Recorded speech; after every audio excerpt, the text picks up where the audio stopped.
Ah mais vous êtes là! Ça fait si longtemps! Moi je croyais que vous étiez partis, ça y est c'était fini pour moi tout ça. YouTube etc, la réponse aux commentaires, publier des vidéos, faire du montage. Moi je croyais que c'était sorti de ma vie. Et ben non, voilà, je suis de retour et je suis trop contente de vous retrouver dans une nouvelle vidéo. Ça fait hyper longtemps qu'on s'est pas vu. J'avoue YouTube je vous ai vraiment délaissé, m'en voulez pas. Je vais vous expliquer, c'est très simple, c'est que je ne supportais plus ma gueule. Tout simplement, voilà, les choses sont dites, les mots sont placés. Vraiment c'était hyper difficile pour moi d'avoir ce reflet de moi-même au quotidien, c'est-à-dire qu'à la fois de tourner les vidéos et donc de me voir dans le retour caméra comme je suis en train de regarder actuellement, ou en faisant le montage en fait, parce que le montage vous savez que ça demande énormément de temps, voilà, vous repassez en boucle des séquences pour corriger certaines choses, et donc je me voyais pendant 6 heures d'affilée, ma vieille tête sur mon ordi pour bosser. Ça a été super difficile, pourquoi? Parce que j'ai eu toute une phase où je ne supportais plus mon reflet, je ne supportais plus ce que j'étais devenue, mais vraiment il y a eu une période où quand j'étais chauve, plus de cils, plus de sourcils,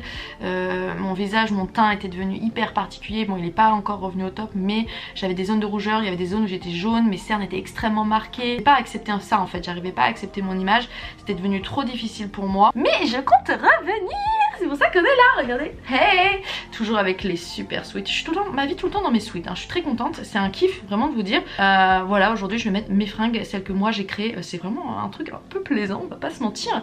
Et vraiment je les kiffe trop. Bref, l'aparté est là. Regardez-moi ces beaux petits cheveux. Petite coupe commence à arriver là, hein. On commence à avoir un petit flow quand même. Il y a un petit style.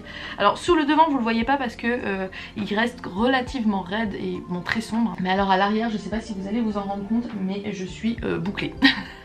Je commence à boucler totalement. Voilà, on commence à rentrer dans une petite phase de petite boucle, donc je suis ravie parce que je voulais vraiment avoir des cheveux bouclés. En fait pour les coiffer entre guillemets c'est assez compliqué, c'est à dire que vous voyez j'ai des épis de partout, ils rebiquent. Sourcils les gars, sourcils, regardez-moi ça. Non, puis des sourcils ça change toutes les expressions du visage. Colère, étonnement, colère, étonnement. Il y a le mono qui commence à dire on va venir également, tu voulais des sourcils, on va te faire une bande. Prends des produits pour stimuler la pousse. Pour les cheveux j'ai vraiment toute la gamme, j'avais acheté toute la gamme de chez Luxéol. Je prends les compléments alimentaires Luxéol également, c'est absolument pas un partenariat, ils savent même pas que j'existe. Et j'utilise également un autre produit que m'a conseillé mon oncologue et ma dermato pour la pousse des cheveux. Donc c'est un produit vraiment pour les personnes qui font de l'alopécie, pour justement aider à stimuler etc. C'est une petite bouteille verte. Je vais vous la montrer parce que sinon en commentaire je vais recevoir le message. Donc voilà, c'est ce petit produit là, tout clé. Voilà, ça s'appelle Allostil 2%, c'est du minoxidil. Vous pouvez trouver ça en pharmacie, vous achetez une boîte complète et la boîte coûte, ça coûte un peu cher, on va pas se mentir, c'est pas remboursé, bien évidemment, entre 20 et 30 euros je crois. Donc voilà, mais en tout cas c'était très efficace, donc je continue d'en mettre, alors beaucoup moins qu'au début parce que c'est sûr que quand j'étais chauve, j'en mettais matin et soir parce qu'ils conseillent, parce que vraiment je voulais que ça revienne. Maintenant que c'est bien revenu, j'en mets une à 3 fois par semaine, vraiment pour, c'est ça en fait que je me sers pour les discipliner un petit peu. Attendez, monsieur Chatoun va sauter sur la caméra. Non, non, non, tu vois bien. Oh, mais parce que j'étais dans son panier, dans son hamac à chat. Et j'avais posé la caméra dans son hamac à chat, mais il a décidé que non, il voulait venir dans le hamac à chat. Donc, bien entendu, avant de récupérer mes sourcils, mes cils et même mes cheveux, j'avais récupéré des poils aux aisselles. Oui. Oui, et oui, c'était les premiers qui étaient revenus en force. Mais j'ai des nouveaux poils qui font leur apparition, qui sont moins sympas et que j'ai moins envie d'avoir, notamment sur les ailes du nez. J'avais jamais vu ça, mais on se dit tout, on est transparent l'un avec l'autre. En fait, je pense que c'est du duvet, très clairement. Et donc j'avais un léger duvet sur l'aile du nez que j'ai épilé. Voilà, une petite bande de cire, on n'en parle plus. Et ça a pas l'air de repousser pour le moment, donc je croise les doigts que ça reste comme ça. Mais juste pour vous prévenir, ne soyez pas étonnés, ça repousse partout. Voilà, on récupère des poils qu'on n'avait pas auparavant, c'est très chouette. Là au niveau de mes traitements, si vous me suivez pas sur Insta, du coup vous êtes peut-être pas au courant, mais effectivement j'ai terminé donc ma chimiothérapie, ça se voit. J'ai également terminé ma radiothérapie, donc j'ai fait 15 séances de radiothérapie. C'est assez long, mais en même temps 15 séances c'est très peu, on m'a dit, par rapport à d'autres personnes. En fait ça fait absolument pas mal, hein. Les rayons vous ne sentez absolument rien, c'est vraiment tranquille, mais c'est plus la répétition, c'est le fait d'y aller tous les jours. Au niveau des brûlures, moi j'ai eu la chance, c'est que j'ai été très peu brûlée. Là j'ai commencé l'hormonothérapie. Oui, l'hormonothérapie, un autre grand débat. C'est la 3e phase de mon protocole. Donc ce sont des médicaments à prendre tous les jours pendant 5 ans. Donc moi j'ai 5 ans d'hormonothérapie. Thérapie, je prends du létrozole, voilà, c'est une petite pilule comme ça où ça fait un peu comme une pilule classique que vous prenez du coup une fois par jour. Et je dois faire en plus une fois tous les 25 jours une piqûre un peu comme du décapeptile, mais c'est pas du décapeptile parce que moi le décapeptile je l'ai pas supporté. J'ai essayé je crois 3 ou 4 produits avant qu'on trouve celui qui me corresponde. Voilà, parce que je suis ménopausée à 26 ans, 27, j'ai eu 27 ans depuis une semaine, mais voilà, je suis en pleine ménopause du coup, avec les effets secondaires d'une ménopause, c'est-à-dire bouffée de chaleur, douleur au niveau des articulations, fatigue, légère irritabilité, mais moi je trouve que ça va, qui est sécheresse vaginale, etc. Alors ça, moi je ne suis pas concernée, je me sens encore une fois très chanceuse. C'est partie de la liste de tous les effets secondaires que la ménopause artificielle déclenche, et la ménopause aussi naturelle, mais à 27 ans c'est un peu plus rare. Je prends ces petites pilules, je fais aussi mon injection toutes les 25 jours, donc ça c'est mon infirmière préférée d'amour de la terre, Jennifer, qui me l'a fait, que j'ai pas envie de la faire moi-même. En fait, se piquer soi-même c'est quand même, je l'ai fait, ça demande beaucoup de courage, j'ai un grand respect pour les gens qui le font, moi c'est pas ma cam. Soit Jennifer qui me fasse mal, comme ça je peux pester contre elle. On n'est toujours pas dans une phase de traitement très agréable, on va pas se mentir, mais on fait avec.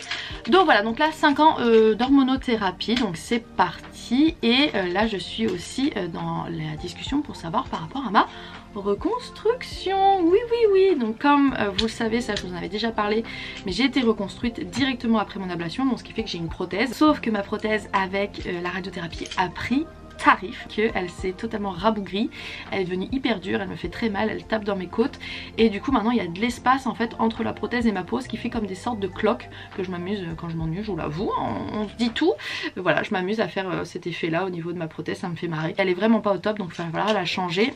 Et surtout que suite à mes résultats génétiques, donc ça je sais pas si je vous en avais parlé ou pas sur YouTube, mais moi mes résultats génétiques étaient négatifs, je n'ai pas le gène de ma maman qui elle est décédée d'un cancer du sein il y a 5 ans, donc ça je vous l'ai déjà dit. Je n'ai pas son gène, mais je n'ai pas d'autres gènes non plus cancer, donc ce qui est un peu pas problématique, mais qui intrigue un peu l'Institut Curie, parce qu'ils savent pas comment vraiment expliquer mon cancer. Là on a refait de nouveaux tests génétiques où on a ouvert un peu plus la gamme de tests génétiques, donc là j'aurai les résultats dans 1 an, mais je reste quand même une personne qui a 40% de risque que ce soit génétique suite à ces résultats, suite à mon parcours, suite à mon âge, suite à tout ça. La génétique a quand même ouvert la porte d'ablation bilatérale, c'est-à-dire que à retirer le second sein, donc mon sein qui est là, qui lui est au top, en pleine santé, qui a pas de problème, qui va bien, mais qui serait quand même intéressant de retirer parce que pour éviter tout déclenchement d'un nouveau type de cancer.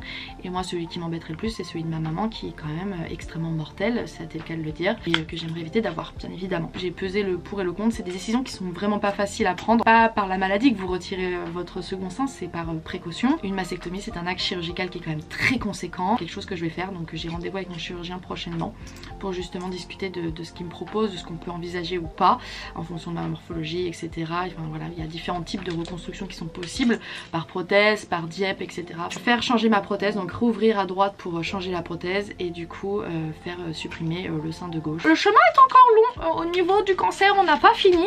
Malheureusement je suis encore effectivement sur la fin du chapitre, mais encore dedans, j'ai du mal à tourner la page, elle n'est pas décidée encore trop à se tourner, mais j'ai des beaux projets qui arrivent, il y a plein de belles choses qui vont arriver, donc j'ai vraiment de l'espoir de me dire que ça va aller mieux. Sachez que c'est pas parce que j'ai pas fait de montage et que j'ai pas publié de vidéo que j'ai pas tourné. Je crois que j'ai des cartes SD où j'ai tourné des plans quand j'étais malade. Je pense vous faire une vidéo dessus, mais je ne vais pas la monter moi parce que vraiment je n'ai pas envie de me revoir comme ça. Mais j'aimerais bien essayer de reprendre mon rythme de au moins une vidéo par semaine. Plaisir, c'est le principal, faire un contenu qui me fait kiffer. Tout ça pour vous dire que je vais bien, je me sens très heureuse, je me sens très chanceuse d'être encore parmi vous et de pouvoir voilà, témoigner de tout ce que je vis à travers cette petite caméra, de pouvoir échanger avec toutes ces femmes et toutes ces personnes qui subissent les mêmes problématiques que moi. Et vraiment je suis très chanceuse d'avoir pu fêter mes 27 ans la semaine dernière. Vraiment quand j'ai soufflé cette bougie je me suis dit waouh c'est fou, parce que vraiment quand on m'a annoncé mon cancer à mes 26 ans je me suis dit est-ce que je vais voir la lumière des 27, enfin voilà, c'était le petit moment un peu plus... Non, on ne va pas pleurer, et non, on s'arrête là. Mais tout ça pour vous dire que voilà, je vais reprendre un peu plus activement les vidéos diverses et variées, pas toujours autour du cancer parce qu'il y a autre chose dans ma vie que le cancer et ça aussi c'est important. Mais voilà, vous montrer un petit peu plus mon quotidien, j'espère que ça vous plaira. N'hésitez pas à vous abonner pour suivre tout ça, me rejoindre sur Insta parce que je vous l'ai dit, c'est là que je suis la plus présente. Et puis j'ai vraiment hâte de vous retrouver dans une prochaine vidéo. Allez, bye tout le monde!